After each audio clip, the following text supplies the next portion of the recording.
I don't even know where to look. Okay. Hello, everyone. This is Cherie, and this is my February 2025 wrap-up vlog, where I will discuss all the media I consumed in the month of February. So basically, my month was spent trying to catch up on all the Oscar-nominated films. So I did not read any books. I did not watch any series. I did not work on Dumpster Donna or the 99%. I was just watching movies. So there were 50 nominated, and of those 50, I ended up seeing 44. I was also reading screenplays. I read one that had won an Oscar for Best Original Screenplay in the past called The Usual Suspects. Really well written, love that one. And then I read 4 of the nominees for Best Original Screenplay. I had already read The Substance last year, so I didn't reread it. So you have Anora, The Brutalist, A Real Pain, September 5, and The Substance. So of the 4 that I read in February, I adored A Real Pain. It was just wonderful. The movie's great too. That's the easiest read out of all of them.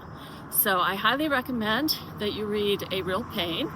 The script for Anora, which actually won the Best Original Screenplay Oscar, is also an easy read. It's a little longer than A Real Pain, but if you enjoyed that movie, I'd say yes, go ahead and read Anora. The Brutalist was just not my cup of tea. It was too long. The movie was too long. The script was too long. I don't recommend that one.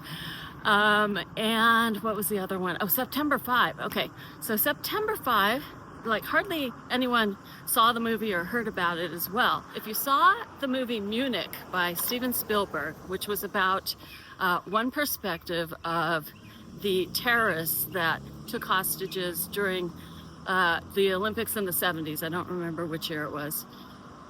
This movie, September 5, is about the people in the control room who were broadcasting live. They were the sports network, and all this stuff started happening, and it's just very intense. So I was on the edge of my seat the whole time. Now, I have taken some classes like Studio 101, where you have to do all the on-air live switching. Not fun, not fun. And I can only imagine how difficult that must have been. But it was a really good movie and a really good script. So if you like that stuff, broadcast journalism type stuff, I definitely recommend reading September 5 as well. So I want to talk about one of the international nominees that not many people talked about, but I really thought it was a great movie. It was called The Girl with the Needle, and it was all in black and white. It was kind of a horror movie. If you're into that stuff, I'd recommend it. Now, as far as the Oscars go, I was really surprised by how embraced Anora was by the Academy, because it just seems to me like The Conclave would have been a little more up their alley, you know.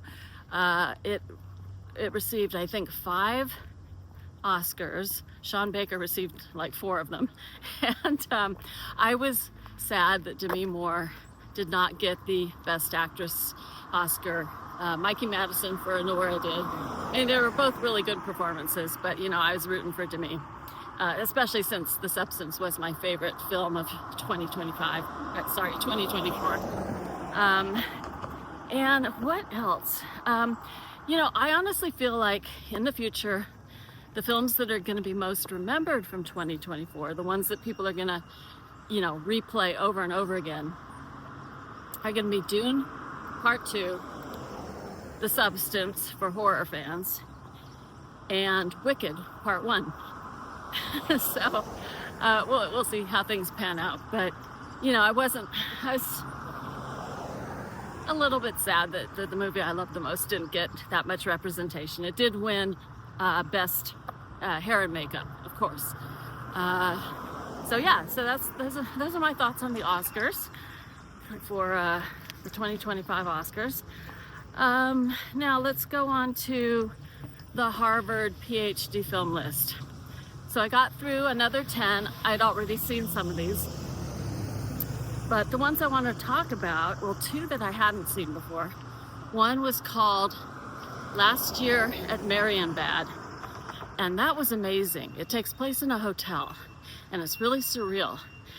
Evidently, Stanley Kubrick was very inspired by that movie when he was making The Shining. And you can tell. I mean, they're just the scenes walking through the corridors and just the creepiness of it. It's a really good film. I cannot wait to watch it again. And then Viridiana.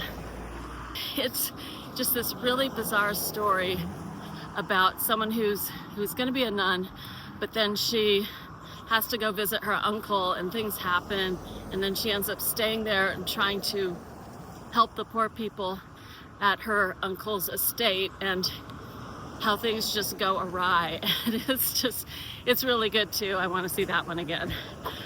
Two other movies that I had seen a long time ago that were within this 10 were La Jetée. It's a French film, short film, that's done all with still photos, except for one shot.